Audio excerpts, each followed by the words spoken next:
ఓం నమ శివాయ. శ్రీమాత్రే నమః. అందరికీ నమస్కారం అండి.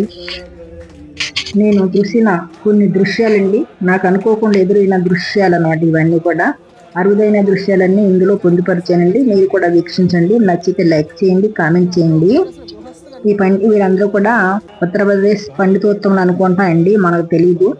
అలా వీరికి వేదిక ఏర్పాటు చేసుకున్నారు ఇక్కడ ఈ కమిటీ వారు. అక్కడ రామ లక్ష్మణుల భరత శత్రుఘ్నుల విగ్రహాలు పెట్టుకున్నారు. ఇలా ఎవరికి వారు అలా చక్కగా కూర్చుని పారాయణం చేస్తూ ఉంటే ఎవరికి తోచింది వాళ్ళు దక్షిణ తాంబూల రూపంలోనా, లేక తినే పండు రూపంలోనో, ఫలం రూపేనా వారికి ఇచ్చుకుంటున్నారండి. వీళ్ళందరికి కూడా ఇక్కడ భోజనాలు ఏర్పాటు చేసినట్టున్నారండి. ఇదిగో ఇక్కడ వంటలు కూడా కనిపిస్తున్నాయి. ఇది 3 రోజులు జరుగుతుందంటండి. కార్తీక మాసములో ఇలా పండితులందరూ చక్కగా కూర్చుని ఒక్క చోట పారాయణం చేస్తున్నారు. చేస్తుంటే అలా దంపతులు అయిన వాళ్ళు, కొంతమంది మనలాంటి వారు, అలా ఎవరైనా సరే వారి తాంబూలాలు ఇచ్చుకుంటున్నారు. ఇది ఒక అరుదైన దృశ్యం అండి. నేను రోడ్డు వెంట వస్తూ ఉంటే ఈయన ఎవరో సాధువు అండి. ఇది కూడా అపరూప దృశ్యంలా అనిపించింది నాకు. మీరు కూడా వీక్షించండి. రోడ్డు మీద చూడండి, ఇలా కూర్చున్నారు ఆయన. ఈయనండి సుబ్రహ్మణ్య శాస్త్రి గారు. టీవీలో వస్తారు, మీకు తెలిసింది అనుకోకుండా ఈయన కనిపించారండి. ఇది ఒక అరుదైన దృశ్యం. అక్కడ ఆవులు, మనుషులు. ఆ తర్వాత మళ్ళీ మర్నాడు ఆ రోడ్డు వెంట నేను ఆ విశ్వనాథ్ కారిడార్లోకి వస్తే మళ్ళీ పండితోత్తములు అక్కడ ఉన్నారండి, పారాయణం చేస్తున్నారు. మరి ఏం చేస్తున్నారో మరి ఆ పారాయణం మనకైతే అర్థం లేదు. నేనైతే మరి ఏదో హనుమంతుడికి సుందరకాండ పారాయణం అనుకుంటున్నాను. ఇలా పారాయణం చేసుకుంటుంటే ఇలాగా కొంతమంది గృహస్థులు, భక్తులు అలా వచ్చి వారికి తోచింది ఏదో అలా ఇచ్చుకుంటూ వెళ్తున్నారండి. మనం రూపాయి ఇచ్చినా వారు చక్కగా గ్రహిస్తున్నారండి. పండితోత్తములు ఎంత నిదానంగా ఉన్నారు, చూశారు కదా. ఎంతమంది పండితుల దర్శనం మనకు చాలా అపరూపం అండి. ఒక్కసారి దర్శించుకుంటాం. సాధునాం దర్శనం పుణ్యం అన్నారు కదా, ఆ విధంగా అనుకుంటున్నాను నేను. అలా భావం చేసుకుంటున్నాను, సాధునాం దర్శనం పుణ్యం అనే భావంతో. ఇది ఉత్తరప్రదేశ్ వాళ్ళండి. ఇప్పుడు మన తెలుగువారి సభ కూడా అనుకోకుండా నాకు ఇలాంటిది ఎదురైందండి. చూడండి, వీరి వేదిక అది. ఈ వేదిక ముందు ఈ పండితోత్తములందరూ చక్కగా ఇలా కూర్చున్నారండి. మీరు కూడా స్వామిని దర్శించుకొని నమస్కారం చేసుకోండి. మనం అక్కడికి వెళ్ళి నమస్కారం పెట్టుకొని ఏదైనా దక్షిణ సమర్పిస్తే మనం చక్కగా ప్రసాదం కూడా ఇస్తున్నారండి వీరిది అయిపోయింది. ఇప్పుడు మన తెలుగు వారి దగ్గరికి వెళ్దాం.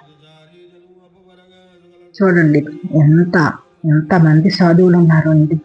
ఇంతమందిని ఒక్కసారి మనం దర్శించుకోగలమా?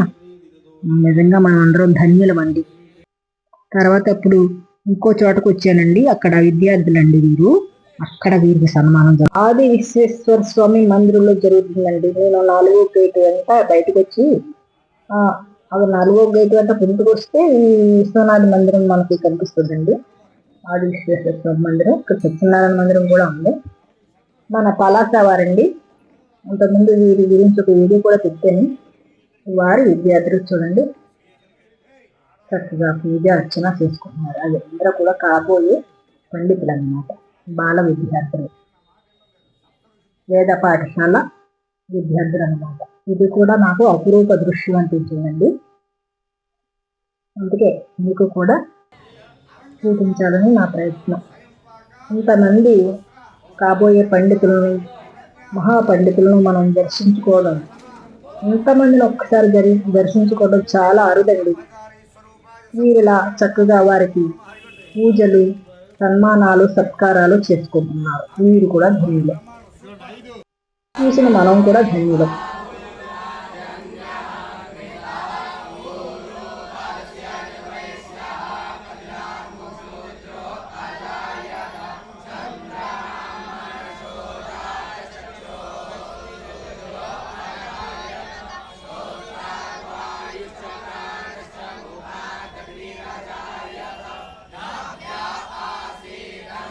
విద్యార్థులు అలా వేద పఠనం చేశారండి. అలా సన్మానం జరిగిన తర్వాత చక్కగా వేద పఠనం చేశారు. వారు ఇచ్చినవన్నీ గొడుగులు, బట్టలు, పండ్లు, భోజనాలు అన్నీ స్వీకరించి వీళ్ళని ఆశీర్వదించి వెళ్ళారండి. ఇది నాకు అనుకోకుండా అరుదుగా నాకు అనుకోకుండా భగవత్ కల్పితంగా నా కంటికి కనపడిన దృశ్యం అండి. చాలా బాగుంది. విద్యార్థులది అయిపోయింది.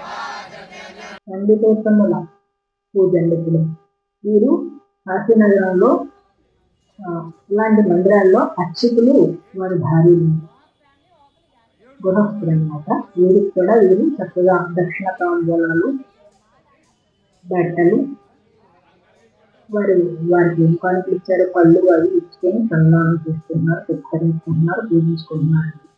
ఈ దృశ్యం చూసిన మనందరం కూడా ధన్యులు కదా. ఇది కూడా ఒక అపరూప దృశ్యం అండి. వీరంతా మన తెలుగు పండితోత్తములు, కాకినాడ రాజమండ్రి వారండి. ఇక్కడ బిల్లవార్చన జరుగుతుంది శివాలయంలో. విశ్వనాథ్ కారిడార్లో శివాలయం ఉంది కదండి, 4 గేట్లోంచి మనం వెళ్ళినప్పుడు ముందు తగులుతుంది. మన తెలుగు పండితులు అనమాట. వేదాద్రి పండితులు, వేదాద్రి దేవస్థాన పండితులు, మన తిరుమల తిరుపతి దేవస్థానం పండితులండి వీరంతా కూడా. వీరు కూడా బాల పండితులు ఉన్నారు, వృద్ధ పండితులు కూడా ఉన్నారండి. వీరందరికీ మనం నమస్కారం చేసుకున్నాం. సాధునాం దర్శనం పుణ్యం అని. తర్వాత ఇక్కడ కళ్యాణం అండి. ఇక్కడ వెంకటేశ్వర స్వామి కళ్యాణం. ఇక్కడ పీటల మీద కూర్చున్న వాళ్ళు కూడా కొంతమంది జంటలు ఉన్నారండి. టికెట్ ముందు బుక్ చేసుకోవాలంటండి. ఇక్కడ చక్కని మంగళ వాద్యాలండి, చక్కని వేద మంత్రాలు, మన మంత్రాలే వేరుగా ఉంటాయండి. ఎంత కనుల విందనిపించిందండి నాకు, చెవులకు వీణుల విందనిపించింది. నేను అక్కడే ఉండి ఆ దృశ్యాలు తిలగిస్తూ కాసేపు ధ్యానం కూడా చేసుకున్నానండి. ఇక్కడే కూర్చొని 1,00,000 బిల్లవార్చనండి లోపల జరుగుతుంది. ఇక్కడేమో పక్కన కళ్యాణం జరుగుతుంది. ఇది కూడా నాకు అపురూప దృశ్యం అనిపించిందండి. ఇది కూడా కార్తీక మాసంలో నేను అక్కడే ఉన్నాను కదండి, అప్పటి దృశ్యం అనమాట. నేనైతే అలా కూర్చున్నానండి, అక్కడే కూర్చున్నాను మధ్యాహ్నం వరకు, వారు వెళ్ళే వరకు కూడా. ఇలా నాకు అరుదైన మంచి మంచి దృశ్యాల స్వామి దయ వలన దర్శించగలిగాను. మీరు కూడా నమస్కారం చేసుకున్నాము. ఇది అందమైన సూర్యోదయం అండి. మీరు అందరూ సేవకు వచ్చారంటున్నారు కదా, అందరూ తీసుకోండి. సేవకు చాలా మంది అంటారే, ఎంతమంది? 27 మంది బస్సులు వచ్చారు. మీరు హైదరాబాద్ నుంచి 27 బస్సుల్లో వచ్చారండి. ఇది జంగనవాడిలో ఆశ్రయం ఇచ్చారంటండి. ఇది కూడా ఒక అపూర్వ దృశ్యం అనిపించింది నాకు. ఆ సేవా సిబ్బంది కూడా ఇది ఒక అపూర్వ దృశ్యం. మీరు చూడండి, ఇంగ్లీష్ వారు ఈ పురాతన భవనాల పైన పరిశోధన చేస్తున్నారు, గైడ్ని పెట్టుకుని మరీ వాటి చరిత్ర వింటున్నారండి. ఇది కూడా అపూర్వ దృశ్యమే కదా మనకు అనిపించింది నాకైతే కనుక. మీకైతే ఏమనిపించిందో కామెంట్ చేయగలరు. ఆ తర్వాత దశాశ్వరం మీద ఘాట్ అండి ఇది. అక్కడ చూడండి, గంగమ్మ ఒడిలో ఎన్ని పడవలు ఉన్నాయో. ఇక్కడే హారతి జరుగుతుంది. ఇక్కడ కుర్చీల్లో డబ్బులు కట్టి కూర్చుంటారు రాత్రిపూట. ఇక్కడ హనుమాన్ చాలీస జరుగుతుందండి. అక్కడికి వచ్చి గంగమ్మకి స్వామికి నమస్కారం చేసుకున్నానండి.